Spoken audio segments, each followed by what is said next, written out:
사무엘하 4장 1절부터 마지막 12절 말씀까지입니다. 사무엘하 4장 1절부터 마지막 12절 말씀까지입니다. 1절 말씀 제가 먼저 읽겠습니다. 사울의 아들 이스보셋은 아브넬이 헤브론에서 죽었다 함을 듣고 손에 맥이 풀렸고 온 이스라엘이 놀라니라.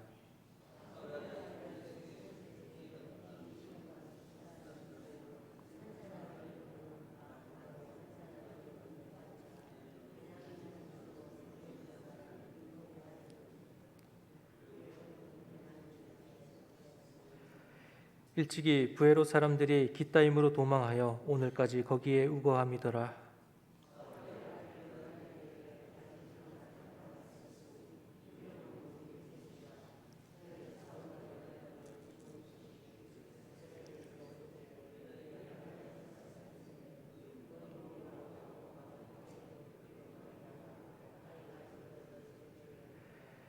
부에롯 사람 림몬의 아들 레갑과 바하나가 길을 떠나 볕이 쬐 쯤에 이스보셋의 집에 이르니 마침 그가 침상에서 낮잠을 자는지라.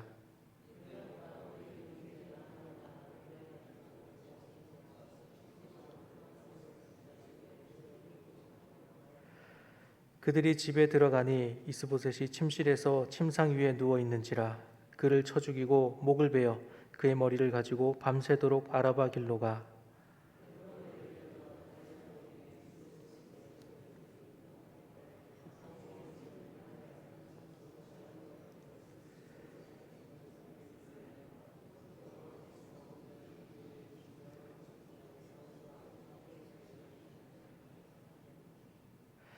다윗이 부에롯 사람 림몬의 아들 레갑과 그의 형제 바하나에게 대답하여 그들에게 이르되 내 생명을 여러 환난 가운데서 건지신 여호와께서 살아계심을 두고 맹세하노니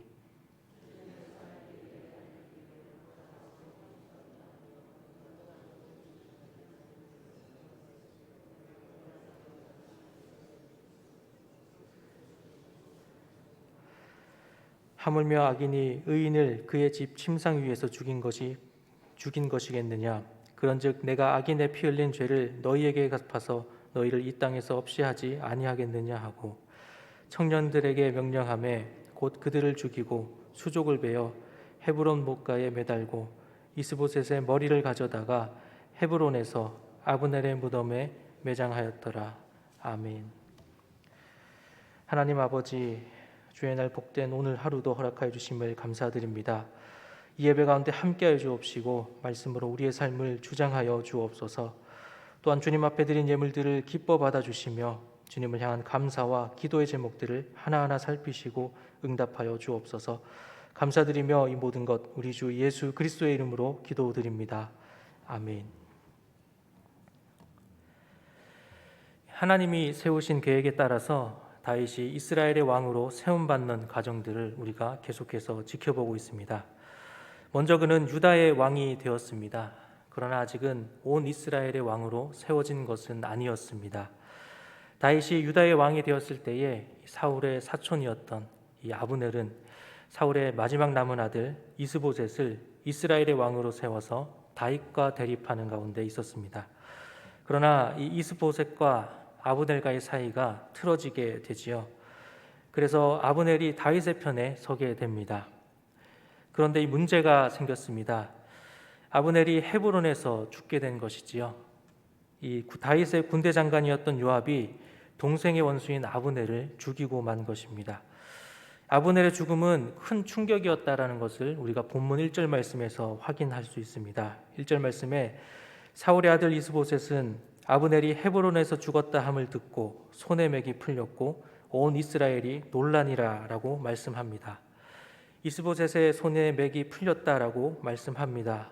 아브넬이 이스라엘의 실질적인 권력을 가진 사람이었기 때문에 그에게 있어서는 큰 기둥을 잃어버린 것과 같았고 또 아마도 그런 가운데 두려움에 떨 수밖에 없었을 것입니다. 이스보셋만이 아니라 온 이스라엘이 놀랐다라고 또한 말씀해 주고 있습니다. 다윗이 있는 헤브론에서 죽은 것 자체가 이 다윗에게는 의심받기 쉬운 일이었지요. 아브넬이 죽은 것은 이제 혼란스러운 상황에 놓이게 될 것을 의미하는 것입니다. 상황이 급변할 때에 두 가지 선택을 할 수가 있습니다. 첫 번째는 그 변화에 잘 대처하는 것이고, 또 반대는 그 변하는 상황에 대처하지 못하고 실패하는 것입니다. 오늘 말씀에는 레갑과 바하나가 등장합니다. 이스보셋의 군 지휘관으로 소개하고 있는데, 이들이 이스보셋을 죽이게 되는 것이지요. 이들이 이스보셋을 죽인 이유는 너무나 분명합니다. 급변하는 상황에 대처하기 위해서 이 이스보셋을 죽이게 된 것이지요. 그리고 다윗을 찾아가서 보상과 또 칭찬과 또 출세를 바라는 그런 마음에서 이런 일들을 벌인 것을 우리가 알 수 있습니다.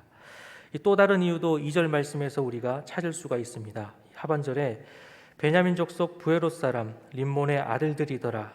부에롯도 베냐민 지파에 속하였으니 라고 말씀해 주고 있습니다. 이 부에롯이라고 하는 곳은 기브온에 속해 있는 4개의 이 성읍 중에 하나였습니다. 우리가 또 기브온이라고 하면 떠오르는 사건이 하나 있지요. 여호수아가 이스라엘 백성들을 이끌고 이 가나안 땅을 이제 여리고성과 아이성을 점령하고 난 다음에 이스라엘에 대한 소문이 가나안 땅에 이제 퍼지게 되어지지요. 그때에 어떤 이들은 이스라엘과 대적하기 위해서 준비를 하고, 또 어떤 이들은 이스라엘과 함께 화목하기 위해서 또 준비하는 것을 보게 됩니다. 그때 이 기브온 사람들은 이스라엘과 대적하는 것이 아니라 평화조약을 맺음으로 안전을 도모하게 되지요. 평화조약을 맺을 때 그냥 하는 것이 아니라 나름의 작전을 짜게 되는데, 찢어진 옷과 신발을 가지고 또 곰팡이가 핀 빵을 가지고 가서 이 협상에 임하게 됩니다. 그래서 이들이 이제 생각하는 것은 자신들이 있는 지역은 굉장히 멀리 떨어진 곳이니까 아예 공격을 할 엄두도 내지 못할 정도로 그렇게 보이기 위한, 또 나름의 또 불쌍해 보이는 그런 모습들로 준비를 해서 가게 됩니다. 이렇게 거짓을 통한 것이었지만 이스라엘은, 여호수아는 이 기브온 사람들과 평화조약을 맺게 되지요. 그냥 맺은 것이 아니라 여호와의 이름을 가지고 맹세합니다. 그런데 실제로 확인한 결과는 어땠습니까? 3일이면 갈 수 있는 그 가까운 거리에 이 사람들이 살고 있었습니다. 하지만 이미 하나님의 이름으로 조약을 맺었기 때문에 이 사람들은 이 부에롯 사람들을 공격할 수가 없었던 것이지요. 그래서 결국 이 기브온에 속한 이 성읍들에 있는 사람들은 이스라엘 사람들과 함께 살게 되었습니다. 그리고 이스라엘에 편입이 되어서 베냐민 지파에 속했다라고 2절에 말씀하고 있지요. 이때 편입된 기브온의 4성 중에 하나가 바로 이 부에롯입니다. 그러니까 이 레압과 바하나는 이방인이다라는 것이지요. 물론 이방인이라고 해서 왕에 대한 충성심이 없는 것이 아닙니다. 이방인이라도 왕에게 충성할 수 있습니다. 그런데 이들에게 또 어떠한 일들이 있었냐면, 이 사무엘하 21장에 다윗이 통치하는 가운데 기근이 3년 동안 있게 됩니다. 그래서 그 원인을 하나님께 여쭈게 되지요. 하나님께서는 사울이 행한 일 때문에 이러한 기근이 있다라고 말씀하십니다. 이 사울이 행한 일이 무엇입니까? 바로 이 기브온 사람들을 학살한 것입니다. 원래 가나안 땅을 점령할 때에는 모두 다 멸하라고 하나님께서 명령하셨지요. 그런데 이 기브온 사람들은 평화조약 때문에 이스라엘이 공격할 수가 없었습니다. 여호와의 이름으로 조약을 맺었기 때문에, 하나님의 이름으로 약속했기 때문에 이들을 공격하지 못하고 함께 살게 된 것이죠. 그런데 사울은 이것을 무시하고 기브온 사람들을 학살했다라는 것입니다. 그래서 이 레갑과 바하나의 입장에서는 사울에 대한 반감이 있을 수밖에 없었을 것입니다. 더군다나 지금은 상황이 굉장히 불리한 가운데 있지요. 아브넬이 죽었고 이스보셋은 이스라엘을 온전히 이끌할 만한 사람으로 보이지 않습니다. 그래서 이들이 선택한 것은 이스보셋을 죽이고 다윗에게 투항하는 것이었습니다. 그래서 많은 보상과 안위와 또 괜찮다면 출세까지도 노려볼 수 있는 그러한 상황에 이제 생각을 가지고 다윗에게 나아가게 된 것이지요. 그런데 다윗은 어떻게 이야기합니까? 다윗에게 나아갔을 때 어떻게 이야기합니까? 8절 말씀에 왕의 생명을 해하려 하던 원수 사울의 아들 이스보셋의 머리가 여기에 있나이다 라고 말합니다. 왕의 생명을 해하려 하던 원수 사울, 그리고 그의 아들 이스보셋이라고 얘기하는 것은 이 다윗이 이스보셋에 대해서 부정적으로 생각하게끔 하려는 그러한 의도가 있는 것이지요. 그러면서 여호와께서 오늘 우리 주 대신 왕의 원수를 사울과 그의 자손에게 갚으셨나이다라고 말하고 있습니다. 자신들이 이 왕에게 한 일, 이스보셋에게 행한 이 일이 하나님의 뜻을 이루기 위한 것이다라고 말하고 있습니다. 원래 이들이 이렇게 한 이유는 무엇입니까? 자신들의 출세를 위하여서 또 안위를 위하여서 이러한 일들을 하게 된 것이죠. 그럼에도 하나님의 일이라고 하나님의 뜻을 이루기 위한 일이었다라고 자신들을 합리화하고 포장하고 있습니다. 이에 대해서 다윗은 어떠한 반응을 보이고 있습니까? 우리가 지난번에 보았던 이 아말렉 청년에 대해서 이야기하고 있습니다. 아말렉 청년도 다윗에게 나왔을 때에 이 사울의 죽음을 이야기하며 나왔을 때에 사실은 이 포상과 또 그 칭찬을 받기 위한 마음을 가지고 나왔었지요. 그러나 다윗은 그를 처형했습니다. 그렇게 처형하게 된, 결단하게 된 원인이 무엇입니까? 바로 이 하나님의 공의를 세우기 위함이었지요. 그래서 다윗은 이 사람들에게 다시 한번 11절에 묻습니다. 11절 다시 한번 이야기합니다. 하물며 악인이 의인을 그의 집 침상 위에서 죽인 것이겠느냐라고 말하고 있습니다. 신하인 너희가 왕을 죽인 것이 신하로서 그 도리를 다 하지 않은 것이다라는 뜻이지요. 그러니까 하나님의 공의를 세우는 일에 있어서도 또 사람의 도리를 다하는 일에 있어서도 이 사람들이 해서는 안 된 일을 했다라는 것을 이야기하고 있습니다. 그래서 결국 다윗은 이 둘을 또한 처형하게 되지요. 그리고 이스보셋을 장사하는 것으로 우리 12절에서 말씀하고 있습니다. 이렇게 사울의 아들인 이스보셋이 이제 죽게 되는 그 과정들까지 우리가 봄으로 인해서 왕으로 세워지는, 온 이스라엘의 왕으로 세워지는 다윗의 모습을 바로 직전까지 우리 보게 됩니다. 오늘 레갑과 바하나는 자신의 안위를 위하여서 또 출세를 위하여서 정치적인 이유에 의해서 자신의 왕이었던 이스보셋을 죽이고 다윗 앞에 나아왔습니다. 그리고 자신들이 한 일을 하나님의 이름으로 둔갑하는 것을 우리가 보게 됩니다. 물론 이것은 하나님이 계획하신 대로 또 이루어져 가는 중에 있었던 일들이었습니다.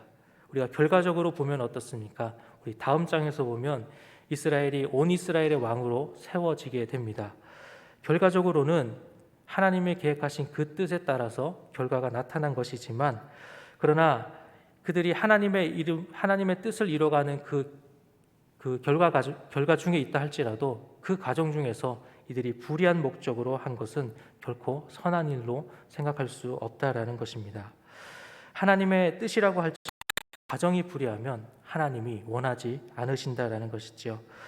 우리 역시 마찬가지입니다. 우리는 하나님의 일들을 감당하게 될 때가 있습니다. 하나님께서는 하나님 나라의 일을 또 하나님의 영광을 위한 일들을 계획하시고 우리를 통하여서 이루어 가십니다. 하나님께서 계획하신 것은 반드시 이루어 가십니다. 하나님은 결과를 보고 평가하지 않으십니다. 이미 결과는 하나님께서 결정하셨기 때문이지요. 중요한 것은 그 결과를 이뤄가는 그 과정 가운데 있는 우리가, 쓰임받는 우리가 어떠한 자들인가, 이것이 중요합니다. 하나님의 일을 할 때에 나를 위한 생각으로 참여하십니까? 아니면 하나님의 선하신 뜻에 따라 참여하고 계십니까? 특별히 오늘은 주일로 우리가 예배를 함께 드리게 되는데, 예배로 주님께 영광 올려드릴 때에 내가 듣기 좋은 말씀, 내가 납득하고 싶은 말씀을 사모하며 예배에 나오시겠습니까? 아니면 하나님이 주실 말씀을 어떠한 것이든 아멘으로 받을 마음의 중심을 가지고 나오시겠습니까? 오늘 말씀을 통하여서 하나님을 향한 마음의 중심을 가지고 주님의 일들을 감당해 나가는 우리 모두가 되기를 소망합니다. 기도하시겠습니다.